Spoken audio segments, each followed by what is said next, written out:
Welcome back to Genuinely LAS. My name is Luke, and today you join me in Belgium in the midst of a 650-mile round trip to go and watch the World Endurance Championship round at Spa this weekend. And I'm very lucky that I get to do this in the Genesis GV60, courtesy of Genesis UK, and I'll be spending the next 10 days or so living with this car. It's been a car I've been really intrigued by for a while, and when I first thought about making this journey, I contacted Genesis because I had a bit of a vision, an idea. If you didn't already know, next year Genesis will be joining the Hypercar class in the World Endurance Championship, and I said to them I wanted to be the one to introduce the Genesis brand to the world of the World Endurance Championship. And to my delight, Genesis agreed. And not only that, they said, well, the GV60 is our most efficient EV so far. It's our second best selling car as well. So why don't you take the premium model, rear-wheel drive, 321 miles of range, and see how you get on. And of course, I'd take them up on that offer. And not only does it give me the chance to enjoy the GV60 and all the features and comforts that it may bring, but it also gives me the chance to assess the comfort, the practicality, the performance, and the efficiency of the car. So far, we've covered around 250 odd miles in this car, and it has been sensational. It's been comfortable, quiet, relaxing. The car has a range of 321 miles courtesy of its 77.4 kilowatt hour battery. We could drive most of the way, if not all the way, to the track based on that mileage, but we'd have to still make our way back, and that would be a bit of a faff. So we charged the car whilst we were at the Eurotunnel to make sure it was 100% when we got off into France. We stopped about an hour away now from Spa to charge using a 350 kilowatt hour charger to just boost up the range to get us comfortably to Spa, and then hopefully a decent way back, hopefully to the tunnel where we can charge there before we get back to England. I could have made this journey on my own, listening to the upgraded Bang & Olufsen stereo speaker system, but I chose not to do that, and I chose to instead enjoy this journey with a friend. Some say that his favourite Saturday night activity is building 0 to 3 age Lego, and they would probably be right.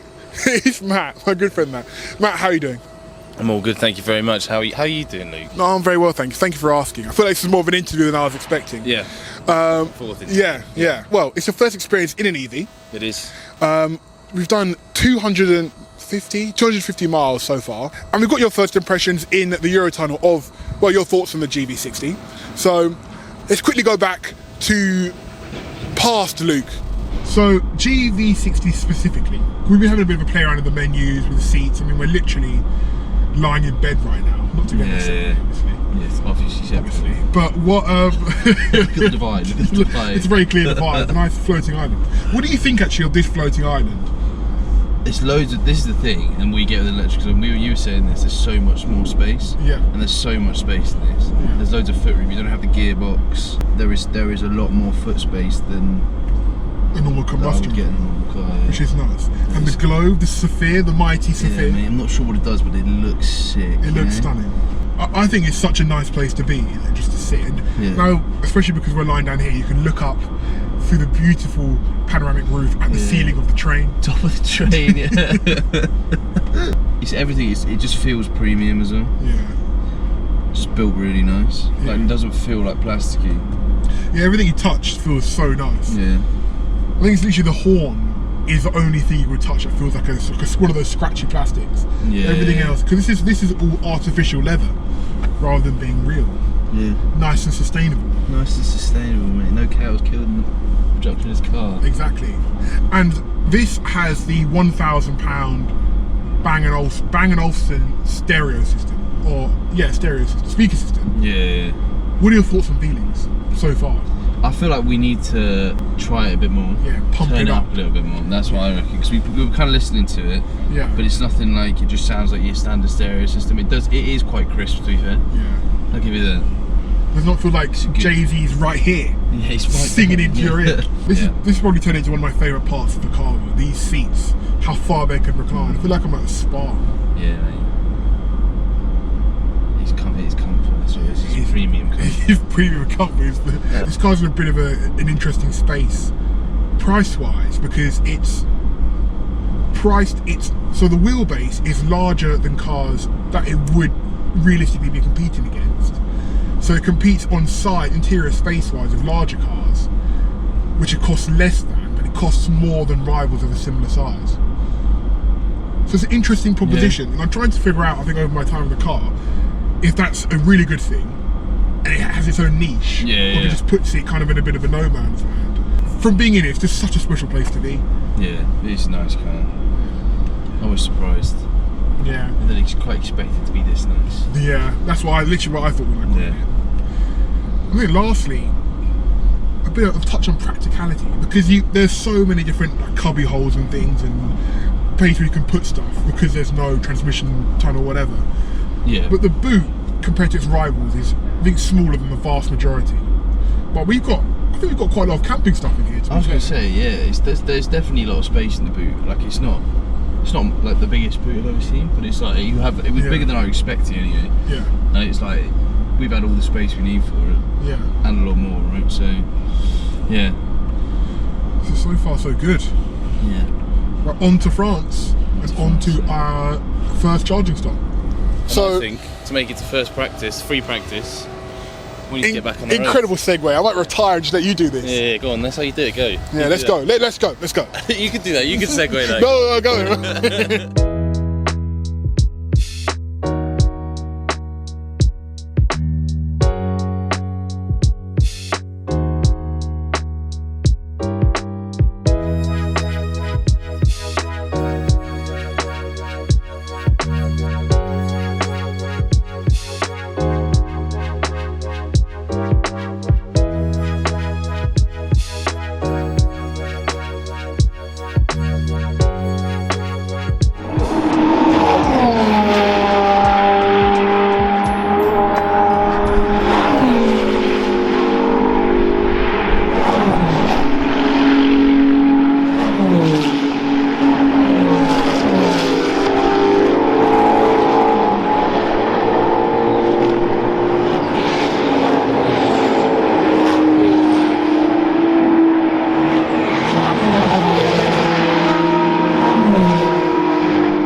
We made it, and not only have we made it, we've set up the tent. I mean, realistically, we probably would need a time lapse to show you how long it took to set up the tent, but we got there eventually. Before the excitement really kicks off tomorrow, I want to talk about, do a bit of range chat. It's important to discuss, especially in an EV. What I will say straight off the bat is what I've really liked about the range of the GV60. It's never been an inconvenience to stop and charge. So I'll talk you through our charge plan. We've always been in the position to maximize charge and minimize time spent waiting. It really has been a three-leg story. We started our journey quite early on, about 6:30 in the morning, so it was cold, less than 10 degrees when we left. You could say it would have impacted the range, but luckily we drove relatively easily, mostly motorway driving, but we drove like 65 on the way, mainly just relying on cruise control, etc. So the 57 miles took us an hour and 10 minutes. We did 3.5 miles per kilowatt hour, which on the motorways in an EV is actually pretty decent, I would have thought. So that was all well and good, and we charged up a little bit at the Eurotunnel.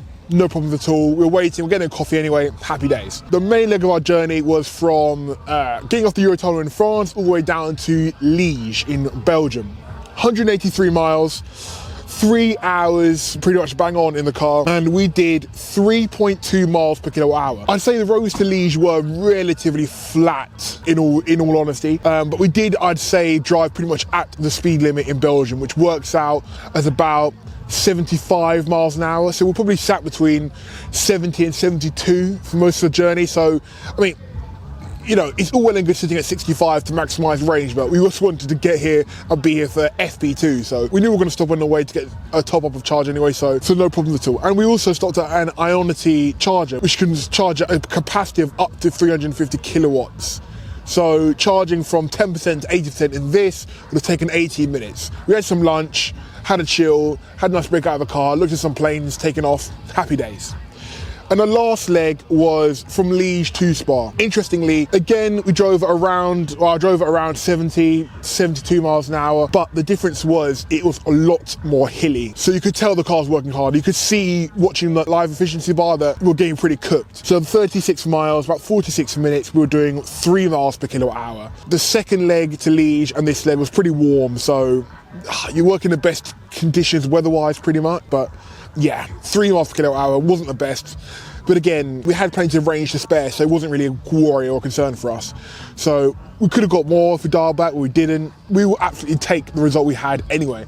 Very happy in this on the way down, never a problem, always super chill, super comfy. And interesting enough, when we got to the campsite, if you put in quite a lot of looks, people have pointed at it as you're driving by, people have come up to us and asked about it. I think it's the first time a lot of people are seeing this car. And compared to a range of other EVs, especially its twins, the Hyundai Ioniq 5 and the Kia EV6, it looks pretty different. So it's been getting good attention, and I love that for Genesis, I really do. Anyway, time for a beer, time to get back. I'll see you on the big quali day tomorrow.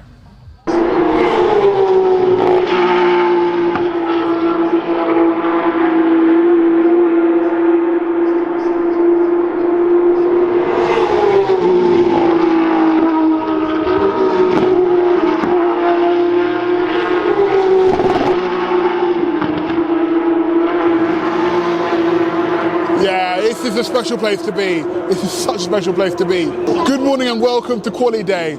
A coffee and watching Porsche Cup cars go off Eau Rouge and Girardon. It literally doesn't get any better than this. We spent quite a lot of time around here already at the various different points around here, but the elevation is absolutely insane. And hearing some of these Porsche Cup cars coming up is bonkers. The commitment it takes to drive up one of these at full chat is boggles my mind. It's a busy day, we've got practice and qualifying, but my God, I'm so excited for it. Look at this. Look at this place. Just walking around, seeing the drivers walking around, the Cup cars going around, Manthey Racing cars going around. What? This is you dream of places like this. To finally be here. Oh, to finally be here is insane.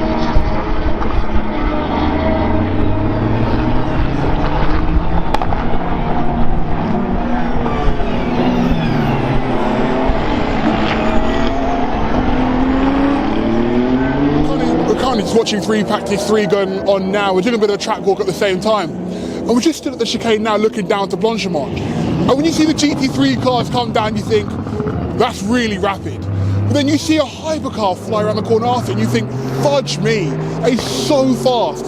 The commitment through there, just like at Eau Rouge, is nuts. And the speed difference between the GT3 cars and their hypercars, especially down the straights and putting out of corners, is nuts. Initial sound impressions as well. The Cadillac and the Aston Martin Valkyrie hypercars are easy top of the field. Let's listen to that, that's insane.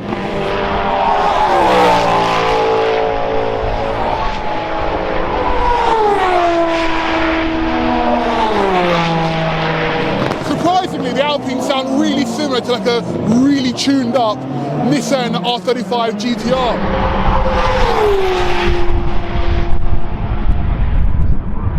Porsches sound pretty good. The Corvettes don't sound that great because I have a flat crank V8 rather than the shouty V8 we're used to in the C7s and previously. My God, the car sounds so good. The Peugeots are crackling and banging down the straights into the corners. So the Aston Martin advantages. Oh, I'm in heaven. I am in heaven right now. I almost forgot. The Ford Mustang sounds sensational. My surprising car of the day is the Toyota Hybrid. It sounds mega around here.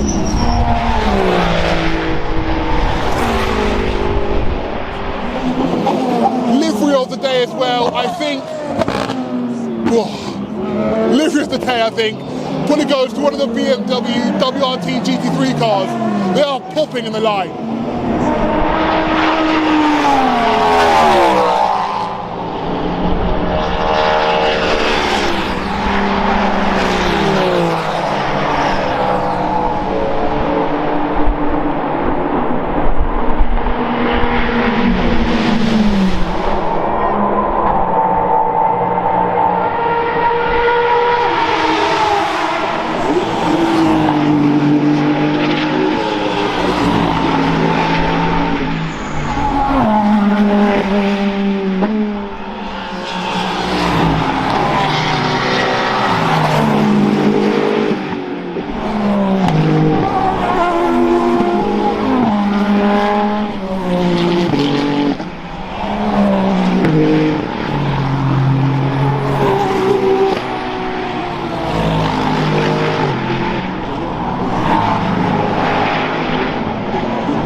Seem like a supreme athlete. That's completely understandable if you think that. We've just walked up from the Kemmel corner, heading back towards Eau Rouge, and let me tell you, I am very, very glad my Garmin is tracking my walk, because that is a joke. That is probably one of the steepest walks I've made in recent times, and the view you get from here is absolutely ridiculous, but the walk and having to watch 4 quad bikes come up it is insulting. I don't know if you can see over there, but right in the distance there, you can see the chicane. That's where we just were when I last spoke to you. Which 1 seems like miles away and 2 seems a couple of 100 meters lower than we are now, because I think we're pretty much at the highest point of the circuit now, towards the end of the Kemmel Straight. It's a fun fact, the elevation change across Spa from lowest to highest is about 100 meters. I genuinely think we must have done about 50 or 100 right there. It's insane, the change in elevation around this track.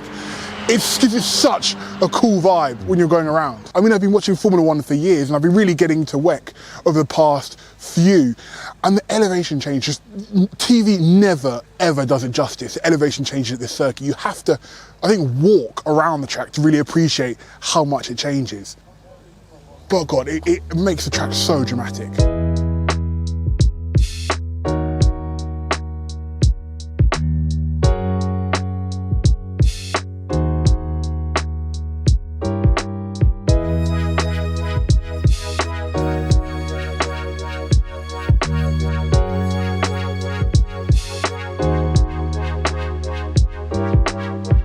In the paddock, what better time to talk about why we are here? You can see from the colours, we're here to talk about Genesis Magma Racing and their entry in 2026 into the World Endurance Championship and in 2027 into the IMSA Championship. Supported by Oracle Motorsports and IDEX Sport, Genesis will be entering 2 cars in the WEC Championship next year. It's massively exciting, and it used to be a long-rumoured Hyundai N Motorsport entry. As you may know, Hyundai N has been a growing brand for years now. In 2019 and 2020, they won the WRC Constructors World Championships, and last year with Thierry Neuville, they became World Drivers Champions in the WRC. The cars will be their popular LMDh prototypes, Le Mans Daytona hybrids, and one car will be driven by Andre Lotterer, 3-time Le Mans winner with Audi, and Pipo Girani, 4-time Sebring winner and a Daytona 24 Hours winner as well. The team will be headed up by Cyril Abiteboul. You may recognise his name from Formula 1, where he was previously a team principal for Renault, and now currently the Hyundai WRC team principal. And on WRC, the new Genesis Magma entry will be using a 3.2 litre V8 engine. And now, conveniently, that would essentially be 2 Hyundai WRC 1.6 litre hybrid engines smushed together into one convenient package, cheaper than making a bespoke V8 engine. And as shown by the success of WRC over the past 10+ years of motorsport, they can make a good engine, and I'm sure the Genesis Magma entry will be potent on that front. The Genesis Magma Racing entry will be taking design cues from Genesis cars current and in concept form, which means they'll be using the dual LED wraparound headlights we've seen on Genesis concepts. It's a design cue that I love, and I cannot wait to see it on the track. Otherwise, in terms of the design, the Genesis just looks mega. The GV60 has always embodied an idea of athletic elegance. I think it's been carried over pretty nicely to the car. It just looks so clean and so tidy. I hope it's as quick as it looks. I really pray it is, but I'm confident that it will be a potent package. In the build-up to their WEC entry next year, this year, Genesis, in partnership with IDEX Sport, are running a car in the ELMS series, the European Le Mans series. Not only have they won their first 2 outings, but one of the drivers is Jamie Chadwick. And you may know her name because not only is she a 3-time W Series winner, she's a race winner in Indy Next, but frankly speaking, she's a mega racing driver and she's a trailblazer in the sport. So we've got Genesis Magma Racing building experience in another series right now. We've got great driver lineups. We've got proven race winners at Le Mans and at Sebring and Daytona. And we'll also get another rivalry in the WEC Championship. We've got European rivalries, but now we have an Asian rivalry, Toyota versus Genesis. From my experience here this year, the racing's been mega. I cannot wait to see what the racing is like next year. And I'll hopefully be back at Spa to see it. What a day. What a big day, quality day today. Quality day, yeah. That was a good day. I think what I really enjoyed is just seeing you just get a full-on stiffy for Aston Martin. All things Aston Martin, the Valkyrie, and then come back at the pack as well. Yeah. I said to you before we started, the Valkyrie is not that fast. Yeah, but it sounds better than all the other cars, and that's the main. If you could win, if pole position was based on sound, yeah, the Valkyrie would be the Valkyrie and the Cadillac. You feel the Cadillac in your chest. Yeah, as it comes past. Yeah, you do. Yeah. The Valkyrie's more of a symphony of sound. We've been playing a bit of a fun game. We basically chose sides. I mean, Matt, as I said, just chose Aston Martin Valkyrie and Vantage GT3. Aston Martin Vantage GT3. Yeah. In response, I chose Cadillac and Lexus.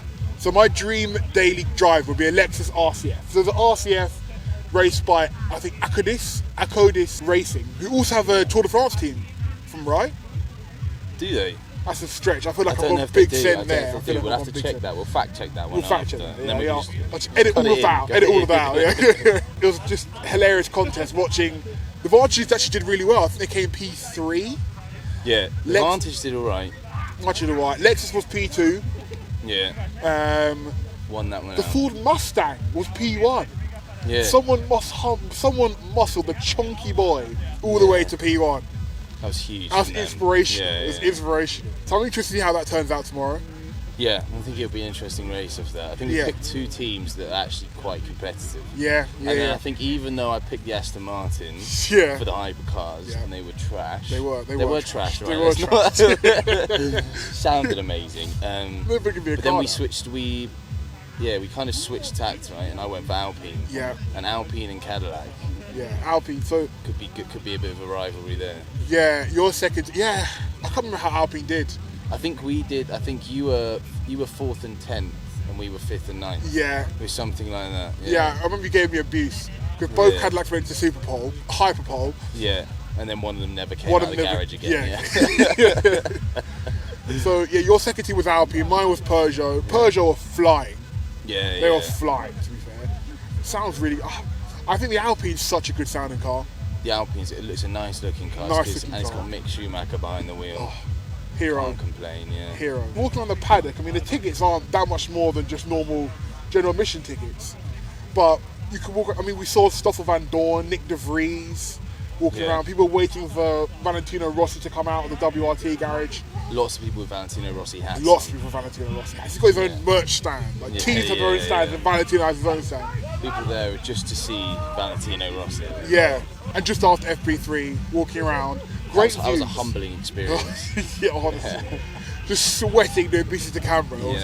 Was not how I pictured my Friday turning out. Yeah. Till tomorrow, we'll see you at race day. Vamos! Vamos. Oh, vamos. Allez! Allez. Allez, allez. Allez. Allez, allez. Allez. No, not in Spain. Right.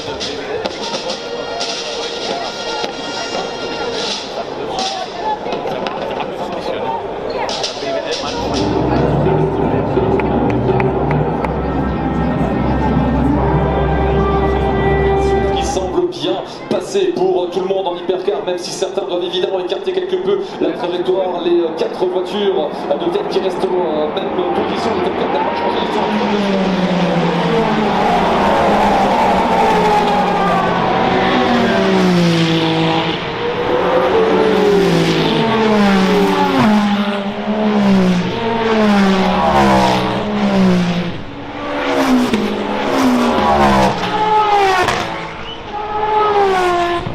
chez Proton compétition en deuxième.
Now, many hours later, you'll see we made it back safely. We just hot-footed it out of that campsite as fast as possible, try and get early Eurotunnel to get back, get a shower and get to bed because, my God, we stunk. What a car to do it in as well. The comfort, the stereo system, it's all just...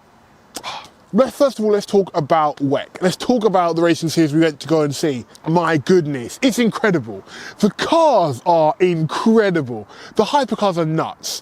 I mean, the best way I can explain it is I went to go and watch Silverstone 2021 and seeing how rapid those cars were is unbelievable. And the hypercars are, in my mind, just as incredible. But they're obviously not as fast, but the speed, the sound, they're just incredible machines. And what I love about them is the different engine types you have. You've got the V12s in the Aston Martins. You've got the V8s in the Cadillacs. You feel like they shake your ribs every time they go past. Your eardrums go mad. They're unbelievable. You get the more clinical V8 in the Porsche, for example. You get the V6 in the Alpine. That sounds genuinely like a Nissan GTR R35. One unbelievable class of racing. And then the LMDh3s. Incredible cars. I mean, I have a deep love for that Lexus RCF. It looks stunning. It sounds incredible. Oh, but what I loved was, although those LMDh cars, the more popular ones, a cheaper option, which is why you're seeing so many manufacturers enter the series, all the cars look so different. And you would see, oh, that's a Cadillac, oh, that's an Aston Martin, oh, that's a Ferrari, which is really cool. The liveries are incredible and punchy and vibrant, and that's got me really excited to see the Genesis on the tracks, because I think, especially with those headlights, it was so easy to spot, and the orange colour scheme, oh, it will be incredible. I can't wait. We did about 260 miles to come back, and the car did about 4.1 miles per kilowatt hour, which I think is pretty strong. And we had the air conditioning going. through charging was a breeze. I mean, we went for a coffee, toilet run, got some food, came back. The car had plenty of charge to get us back to the Eurotunnel and then back to London. It's been and continues to be an oasis of comfort and pleasure and just chillness. And as much as I love to drive, the autonomous driving feature of this car made it super, super easy and just relaxing when you're feeling pretty knackered, to say the least. So I'm really, really happy with that. And it's just made slogging across UK, French, Belgian motorways for hours just quite a nice thing to do. If it gave you a range, that was the range. It didn't really falter from that at all. Luckily, we didn't really need to rely on it because we knew we were going to stop the charge anyway because we wanted to top up before we got back to the UK. But yeah, over the moon. Thank you all for watching. It's been a really, really cool video to make. Something a bit different. Hopefully you enjoyed it. Let me know what you think, and I will see you all in the next one.